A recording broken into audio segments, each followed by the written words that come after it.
जी, अस्सलाम वालेकुम। हम पार्ट सी में ये डिस्कस कर रहे थे कि पैराग्राफ 1 के तहत जब भी कोई प्लेंट रिसीव होती है तो अदालत कौन कौन से ऐसे पर्टिकुलर्स, ऐसे कौन से पॉइंट्स हैं जिनको लाजमी तौर पे कंसिडर करेगी।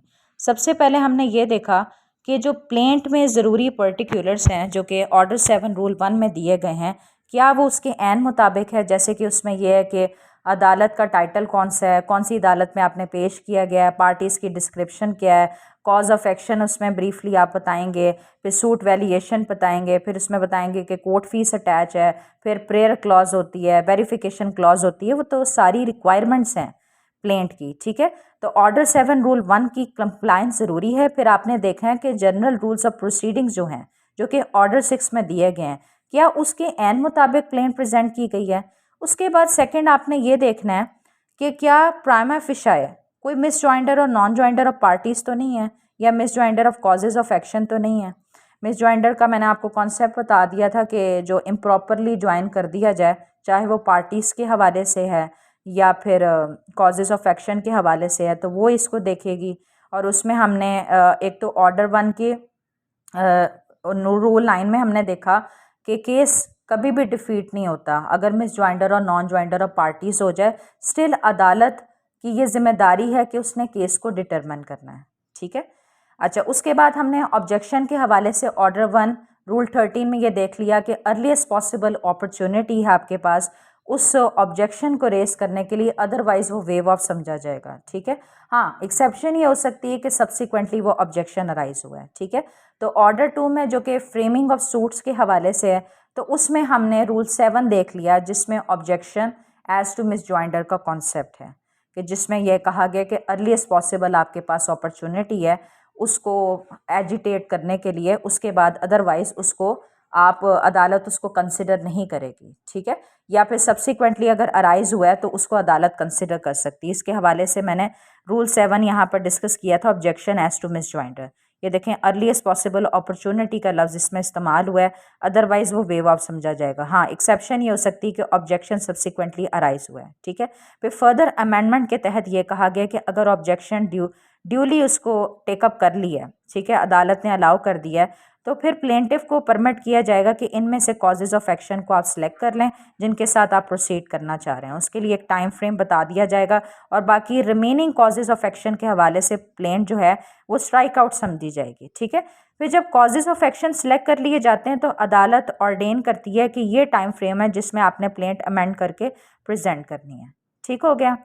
तो ये इसके हवाले से प्रोविजंस थी। उसके बाद दोबारा से हम पैरा 1 में आते हैं कि जिसमें आगे फर्दर ये कहा गया है कि दावे में से रिलेटेड कोई पार्टीज़ में से कोई माइनर तो नहीं है और क्या उन्हें प्रॉपरली रिप्रेजेंट किया जा रहा है। इसके हवाले से इसी चैप्टर का जो 1 है, पार्ट एम है, उसका डी क्लॉज इससे डील करता है, ठीक है।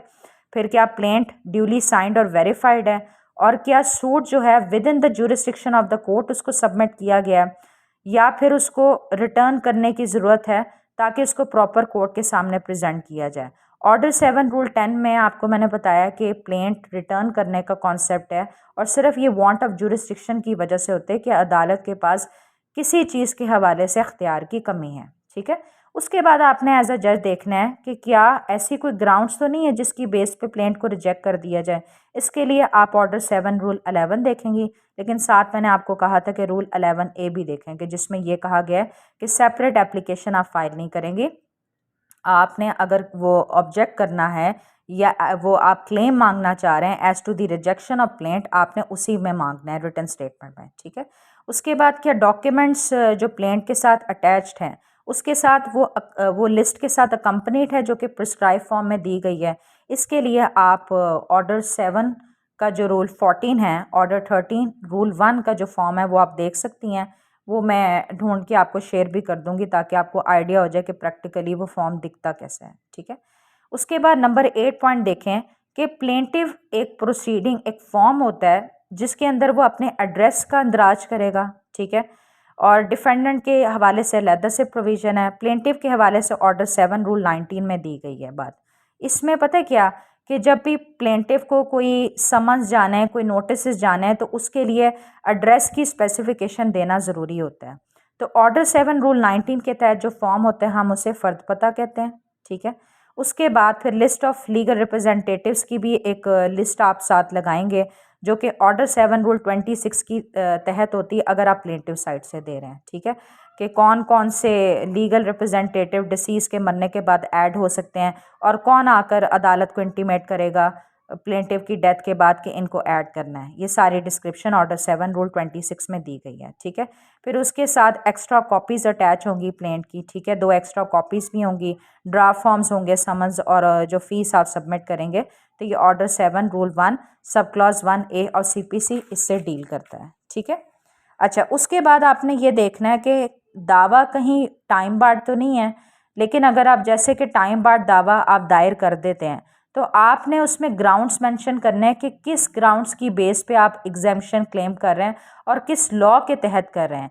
तो ये ऑर्डर 7 रूल 6 में ये प्रोवाइडेड है। ठीक है, उसके बाद नंबर 12 पॉइंट आप देख सकते हैं कि साथ रजिस्टर्ड इन्वेलप्स भी अटैच होते हैं जितने डिफेंडेंट्स होते हैं, ताकि साइमल्टेनियसली डाक रजिस्ट्री के ज़रिए भी समन्स भेजे जाएँ।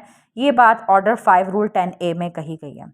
अच्छा, जब आपको ये क्वेश्चन आता है कि प्लेंट जब प्रेजेंट होती है और कौन सी ऐसी मुतलका बातें हैं जो कि अदालत एग्जामिन करेगी, तो उसके साथ आप पैरा 2 भी ऐड कर सकती हैं। ठीक है, अच्छा अब इसमें ये कहा गया कि CPC की प्रोविज़न के मुताबिक जब हम कहते हैं ना कि प्लेडिंग क्या है, प्लीडिंग में प्लेंट भी आती है और रिटन स्टेटमेंट भी आती है। तो आगे उन्होंने जनरल रूल्स ऑफ प्लीडिंग्स भी दे दिए हैं, मतलब कि ऑर्डर 6 का मुख्तसर खुलासा इसमें उन्होंने दे दिया है। पहले उन्होंने कहा है कि होल केस को प्रेजेंट करना है।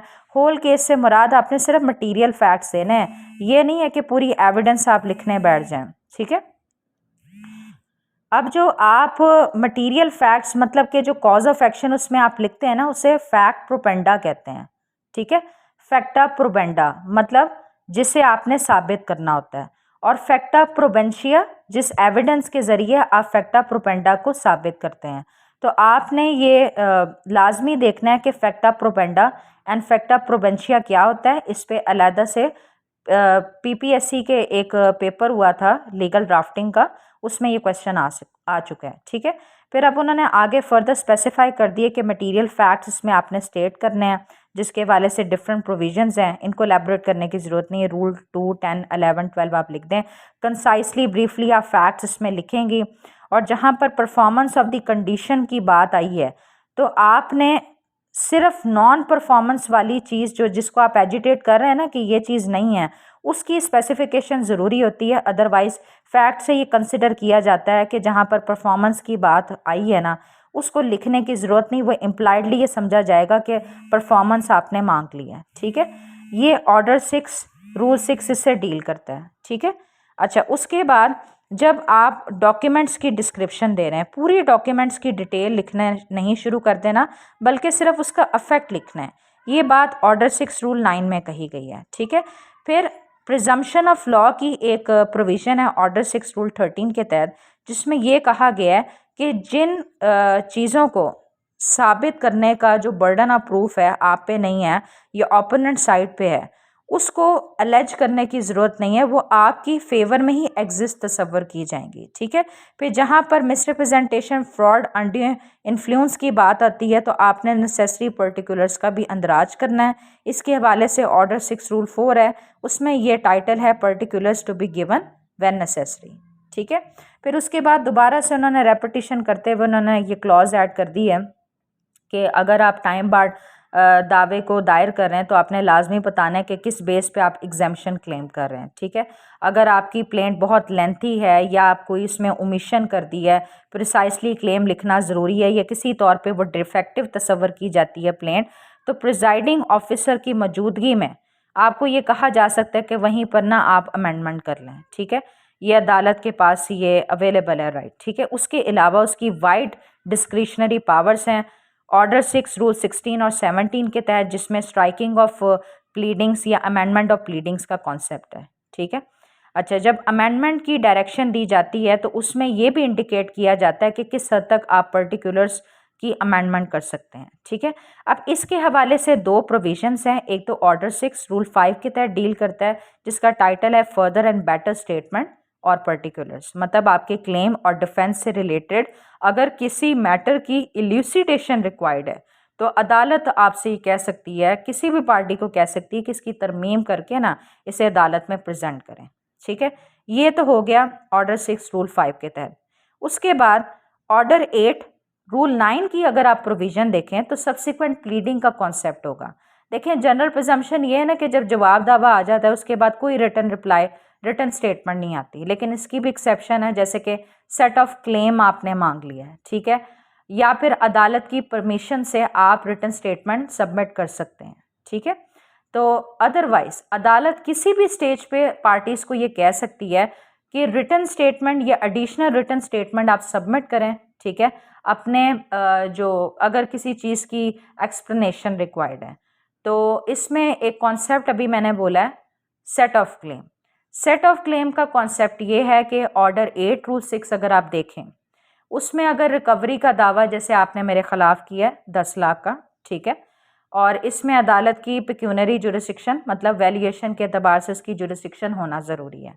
अच्छा, अब आपने मेरे खिलाफ वो दावा दायर कर दिया, लेकिन हो सकता है कि आपने भी मेरे पैसे देने हैं, जैसे कि फ़र्ज़ कर ले 5 लाख आपने मेरे देने हैं, ठीक है, तो मैं ये कह सकती हूँ कि इसमें से ना ये अमाउंट डिडक्ट कर दी जाए, तो इसे सेट ऑफ क्लेम बोलते हैं। तो उसमें जो रिटर्न स्टेटमेंट का तरीक़ाकार है, मतलब उसमें रिप्लाई तो आना है ना, जैसे कि रेप्लिकेशन कहते हैं, जवाब दर जवाब, तो वो इसी के तहत फॉल करता है, तो अदालत वो अलाउ करेगी, ठीक है, और सेम रूल्स एप्लीकेबल होंगे जो कि रिटर्न स्टेटमेंट्स के लिए फॉलो किए जाते हैं, ठीक है।